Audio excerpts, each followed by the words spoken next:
This program is brought to you in part by the Eugenie and Joseph Jones Family Foundation, a local foundation proud to support education, the arts, and culture in the greater New Orleans area.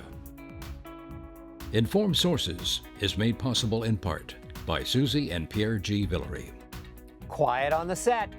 Soon we will all be more informed. We appreciate learning more of our region's news and public affairs. Cameras rolling.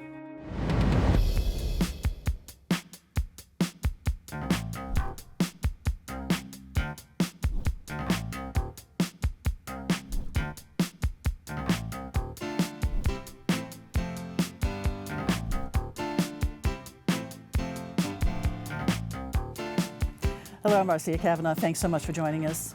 While mayors are used to awarding keys to the city, the New Orleans City Council wants the mayor's keys to a city apartment to be returned.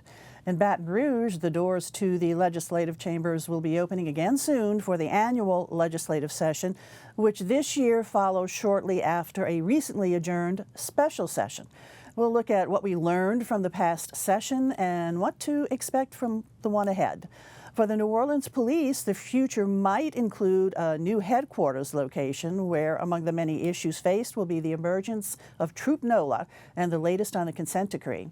And the departure of a former interim police chief raises insights on how internal changes are handled. Joining us are tonight's Informed Sources, Errol Laborde, producer of Informed Sources, Mike Perlstein, investigative reporter, WWL Louisiana, Channel 4, Will Sutton, columnist for the Times-Picayune, the New Orleans Advocate, and David Jacobs, senior State House reporter, La Politics Weekly. We're going to go on over to E first because there's been a lot of talk about that Pontalba apartment for a while now that the mayor had use of. And last year, the city council said no more, and they want their keys back. And they say they haven't gotten the key to that apartment back. So what's the latest status? Well, I think the answer to the major question, and including here at this table, was doesn't the city have keys too? Doesn't the French Market Commission? And they do, okay. But the as J.P. Morrell explained, there's a lot of legal reasons for all this. It's like if someone is evicted, it's the act of making this transfer, of giving up your keys or your property or something, that becomes part of it. And so they just don't want to, plus it's bad PR just to kind of barge in there and, and take the keys. And so what they're asking is turn in the keys. And they claim that there is some of her stuff left over. I don't know what it is. And so it's in the works, I guess. I don't know. But she's given until next week to do something. Whether or not she will, we don't know. It's kind of an embarrassing sort of thing. I mean, but I think part of the story too, though, I think it's been an incredible media story. The way it first broke, I think Fox 8 and Lee Zurich get a lot of credit for getting this. And they use surveillance methods that are really unusual in that they use these safety cameras, these crime cameras, which they were able to prove that they could get public access to. One which happened to be right across the apartment, so they could show incredible footage of the mayor and her escorts just walking back and forth. And so that really opened the case, and it gave people something visual to see, rather than just people talking back and forth about it. And also dovetailing with all this was the thing about their travels and investigations. So there's a lot of meticulous investigating of travel records. So as far as I think the media did a good job on uncovering these kind of stories, which might have been easy to hide. Morrell argues that a mayor, and I don't think anybody would disagree with this, that a public official shouldn't be using a job for perks, okay? That a public official, that if you accept your office, that you're doing it to serve the people that you're elected by. And this seems to be too much as an example. Now, this apartment has been used for many years as it was intended to do, and that was as a reception hall for entertaining guests. No one, at least that we know of, and no mayor has certainly mentioned to it, has used it as a place to live, at least live part-time. And so I think that's sort of this whole movement.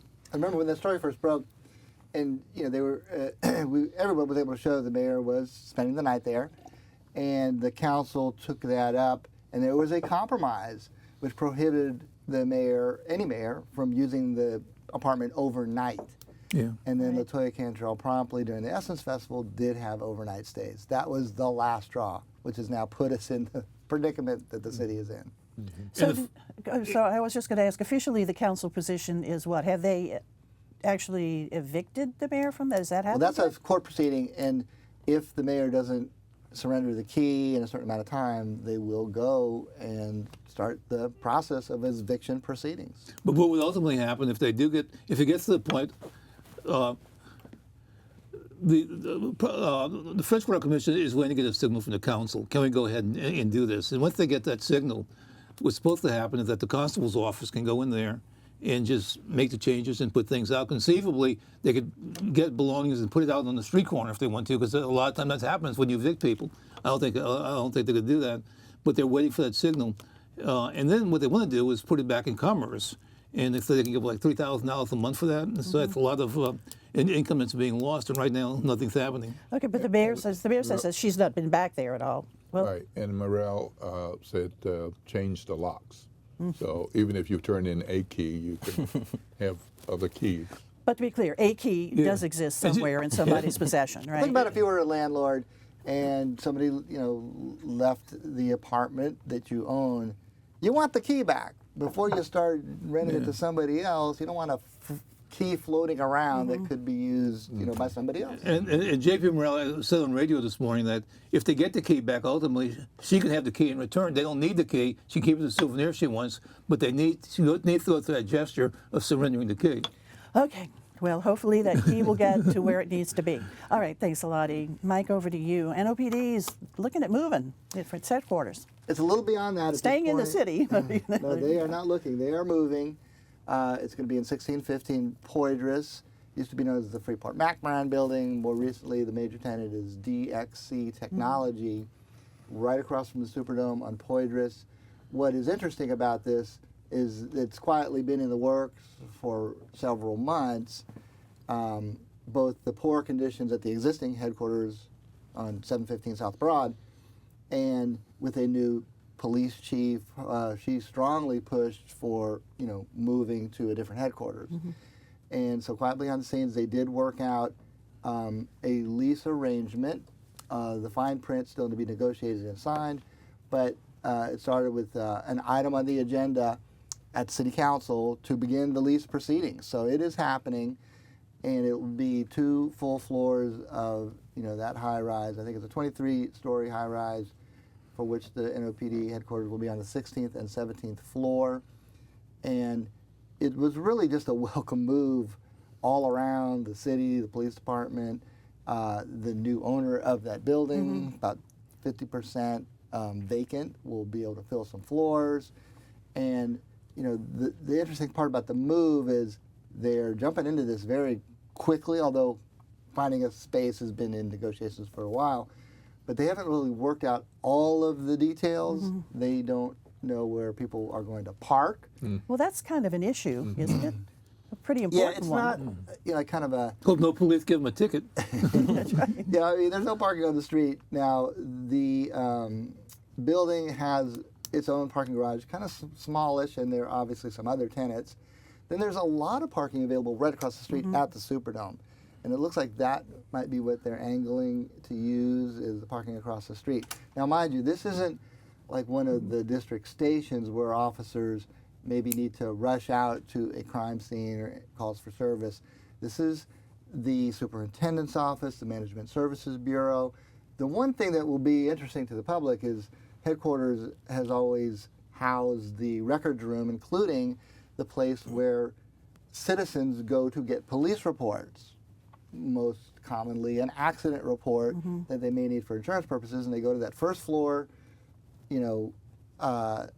office and request those reports.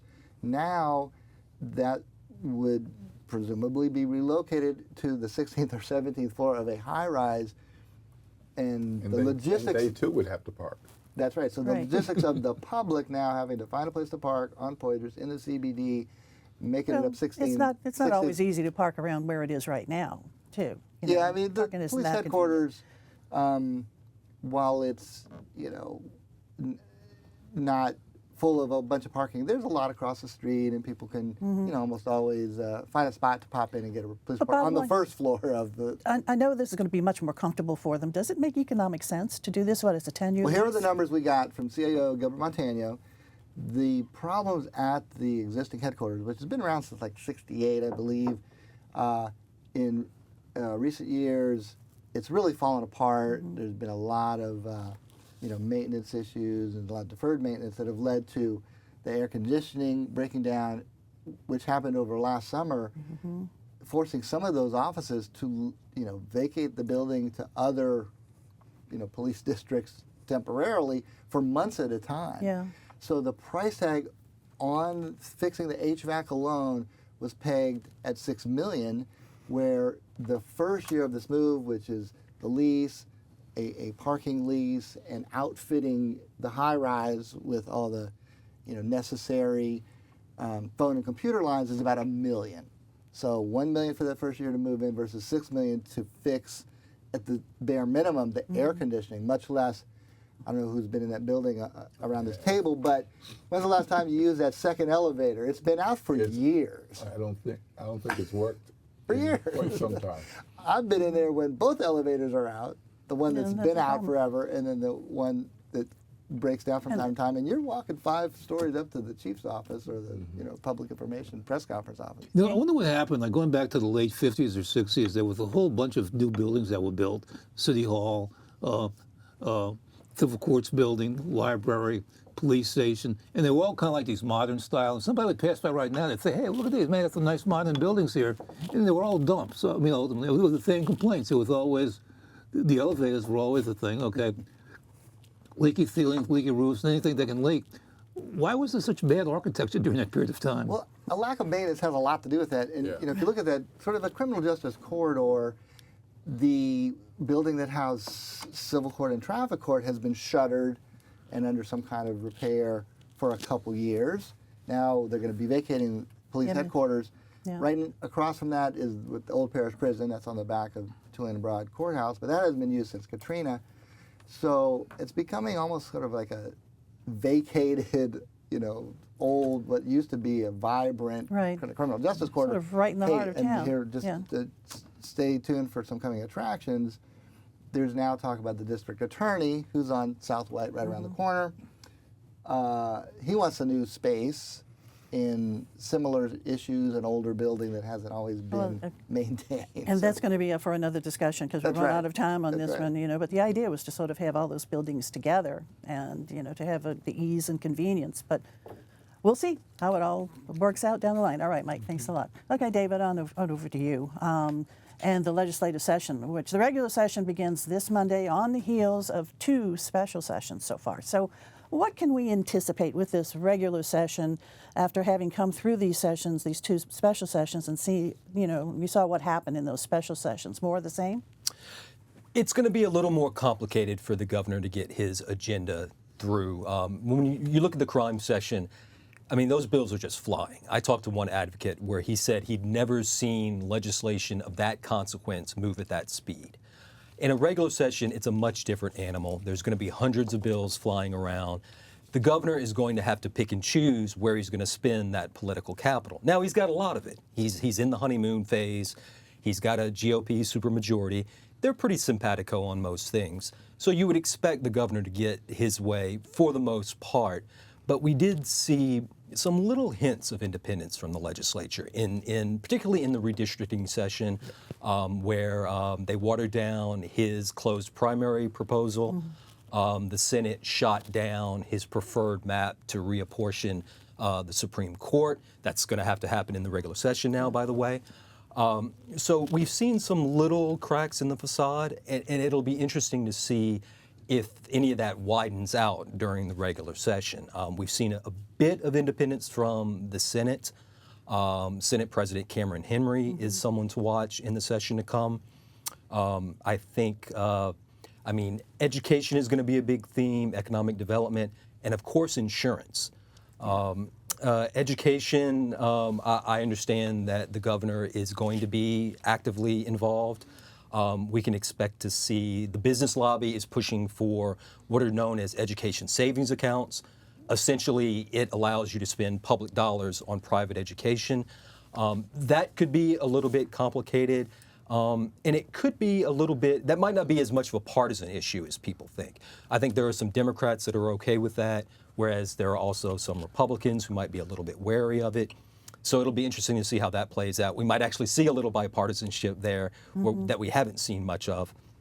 insurance is interesting because even though it's a top of mind issue for your viewers, it's not, up to this point, the governor has not given us any indication that he has any interest in owning that issue.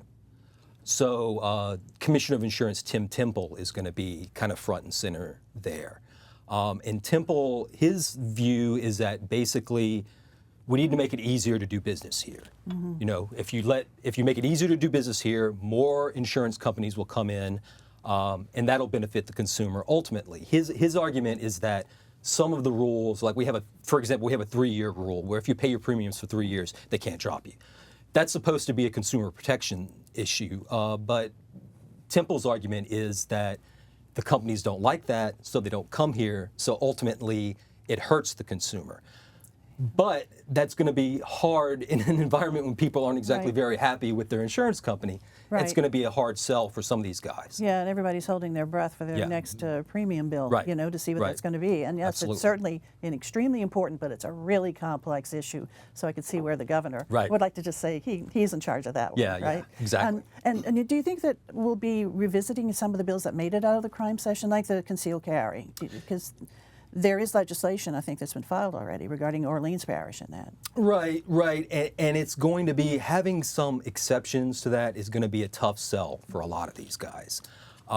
Just on principle, you know, if the NRA or one of these groups that's even to the right of the NRA, they like these scorecards. You want to have a perfect score on these scorecards. That's really important in a lot of these districts. It could be a tough sell, and that's something where if the governor wanted to, he could step in and say, look, New Orleans is a different animal. Bourbon Street, you don't have Bourbon Street in your town. It's a little different there. But it's going to be a tough sell for some of those guys. But we've seen a bill already pre-filed by Representative Alonzo Knox of New Orleans, which would carve out, you know, the French Quarter Bourbon Street, DDD, and what they call the Entertainment District, to be an exception to the newly passed concealed carry bill where anyone over 18 without a permit, or training. And you think about Bourbon Street, jam-packed, wall-to-wall of people drinking, you know, in close quarters. It is opposed by the mayor, police chief, and the entire New Orleans legislative delegation. So now it sets up an interesting dynamic, which is something that is exclusive to New Orleans, which is kind of unanimous in the New Orleans delegation. Is that going to fly with sort of the rest of the state, more conservative, even like North Louisiana legislators? Are they going to go for a New Orleans carve-out? Yeah, but the state law says no guns in school zones and on parade routes, and right? That still holds. That still holds. But Bourbon Street, and you know, consider part of that is, you know, we have the Super Bowl coming in 2025. I mean, there are some major events that might think twice if it's sort of a wide open Wild West atmosphere. Okay, we will see. All right, David, thank you. And Michael, we're going to stick with you because back to NOPD, and they're going to be in their new headquarters trying to figure out Troop Nola, consent decree? Yeah, well, Troop Nola, it's actually starting to ramp up. We don't have the bulk of the 40 troopers that will make up Troop Nola, but there's already an inspector and a commander named. So they do need to figure out a few of the logistical details that'll come in the form of some kind of cooperative endeavor agreement with the NOPD. But as both the NOPD and the new State Police Superintendent Robert Hodges have pointed out, the troopers have been here in New Orleans. They're always here for Carnival, helping supplement NOPD. They've been here every summer in an operation called Operation Golden Eagle, and they've actually been embedded in some task forces. So it's not unfamiliar territory. This would be different both in terms of the numbers, 40 troopers, as well as the way that they will be assisting the NOPD. This will be actually in the 8 police districts, involved in investigations. And so one of the big questions that came up, and I did a story recently, on whether the state police troopers will have to adhere to the NOPD consent decree, the 12-year-old consent decree that the city's trying to get out of, but nevertheless, it has led to some somewhat more restrictive policies than how the state police operate. For example, pursuits, car pursuits. NOPD cannot do a pursuit except for certain types of situations, including has to be, some crime of violence. They have to get on the radio and get permission from a commander, whereas the state police, completely different. They can have somebody refuse to pull over in a simple traffic stop and give chase. Now, how do those two mesh? Will the state police have to adhere to the consent decree? Well, as I pointed out in my story, the answer to that is no. The state police do not have to. The consent decree does not apply to them. But both sides do want it to be a smooth working relationship. You don't want to have state police flying all over the city chasing people. And it is different than maybe some of the chases that they're used to on the interstate, which is their primary jurisdiction, and rural areas with maybe some wide open, roads. A chase in New Orleans, densely packed, narrower streets, is a much dicier proposition. One of the reasons for those restrictions in the consent decree. So I think the two sides are getting together. They want to kind of respect each other's tactics and work well together. So it does sound like they're, respectful at least of each other's different policies. So adjustments to be made that are coming about. It's real quick, because we have to move on. Are they uniformed as state police or New Orleans police? They will wear the state trooper, the whole different hat, They're uniform, still trained state troopers. their own, LSP marked police cars. So we'll be able to tell the difference. Easily, yes. All right, Mike, thanks a lot. All right, Will, over to you. And we're going to start, sort of keep talking, rather, about NOPD in a way. The interim superintendent, the former interim superintendent, has now retired. Yep, March 1. Yep. And so she's had a 33-year career with New Orleans Police Department. Started in 1991, and she was the third Woolfolk from her family to work with the New Orleans Police Department. So this week was the first week of Woolfolk has not been at the department. But it's been quite an interesting journey for her to reach this point. As I noted in the column I saw on the Carnival route, and when she whispered to me that this is the last, it was like, because so many people are used to seeing her at the parades. They also see her at other community and neighborhood events, and that's part of what's made her special to so many people throughout New Orleans, because they see her all over the place. And that's without being a chief. But to go from lieutenant to captain to interim chief in a short stretch of 3 years is a lot. But she had over a 30-year career. Absolutely. She's been there for a long time. But you with the can't force. advance if the department doesn't provide an opportunity for a captain's test. So she took it, was successful. So part of this is people being very happy for her, moving from lieutenant to captain, being happy for her being appointed interim chief, hoping that she could be the chief. But of course, this was a very competitive process, and we got a good chief, Chief Ann. But what happened with her was she kind of got caught in the rules because she didn't have an opportunity to serve long enough in her captain space to have the dividends of that. And she didn't serve long enough as interim or permanent chief to have the benefits of that. So, and I know she doesn't want to make a controversy about this, but I'm paid to write opinions. And you're concerned, yes. But going up to $188,000 and getting a bit of a pay cut to $172,000, and then being told by the Civil Service Commission that you can't fill that role while these other people are in their positions. So essentially it was double filling a position, but the city and the police department did seek an exception, went before the Civil Service Commission in December, and they ruled that they would not authorize that. But she could have the best paying job as an unclassified officer. So she didn't tell me this, but if somebody says $97,000 and keep working, or $97,000 and I don't have to work. And retire. So she made the choice to retire, Yes. and she has a Yeah. son, a son who's still in high school. Yep. Be able to spend some time. But was she surprised that she didn't get the permanent position? She was shocked. I remember her line during the process when it was down to the final two. Yep. She was caught, on camera saying, "I think I'm a shoo-in." Right. Right. And those words probably Not a good idea. came back, maybe to be a part of the equation why she didn't get it. But we could have been a factor. This is the first police. Prior to this police chief, all police chiefs were selected by the mayor. The mayor could pick whoever they wanted to. Could have picked any of us as police chief, right? This is the first one after the new rule where appointments had to be approved by the council. That's right. So I think the mayor knew she had extra pressure on her now. Where if it was just her choice, she might have gone with Wood Fork. Well, remember, the first pressure led to a national search, which the mayor was Right. not inclined to do, so they did a Yeah. national search. Yeah. And, it was interesting, during the course of Wood Fork being an interim, she really gained some following and some momentum and even some votes on the council that Yeah. might have That she Weren't was doing there a before. good job. It might have been doing a different good if job. she had been the mayor's choice Well, to go for the Oh, confirmation. and we are out of Right. time to talk about this. Okay. So, but what we can say is have a very happy retirement, and thank you for all of your years of service. All right, over to you. Okay, Legislator. 2 weekends from now with the Louisiana primary. We've seen everybody else's primary. Now it's the Louisiana primary, in which they'll select delegates by party, either for the Democrats or Republicans.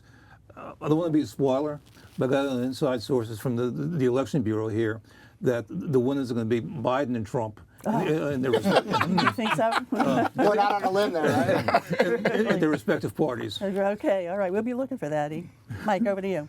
Well, I just want to take this moment to pay some respects to my good friend and longtime colleague, James Gill. Yeah. Worked with him for many years at the Times-Picayune. He was the brilliant columnist, erudite, loved exposing New Orleans corruption, and loved a good salty story. And Yeah.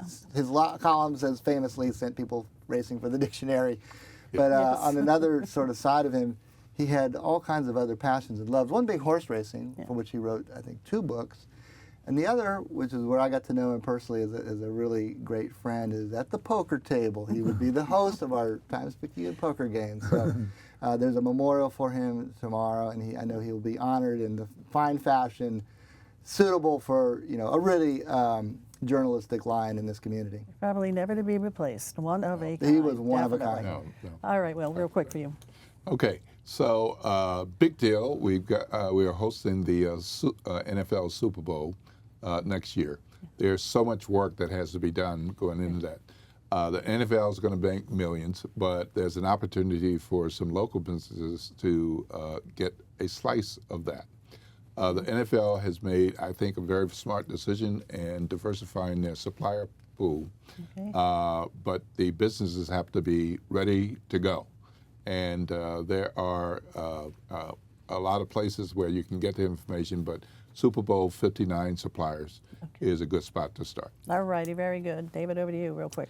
Congressman Garrett Graves' political future hangs in the balance. Federal courts take up the map April 8th and 9th. They could let the map stand. They could kick it back to the legislature. They could even carve out a whole new map. Watch out for that. We will be. Thanks a lot, guys. Thank you all for joining us, too. See you again next week for Informed Sources. Have a good evening.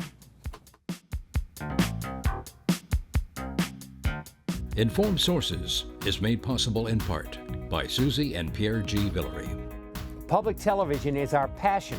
With so much content that WYES broadcasts and presents online, we are quite entertained and highly informed. Please join us in supporting WYES. This program is brought to you in part by the Eugenie and Joseph Jones Family Foundation, a local foundation proud to support education, the arts, and culture in the greater New Orleans area.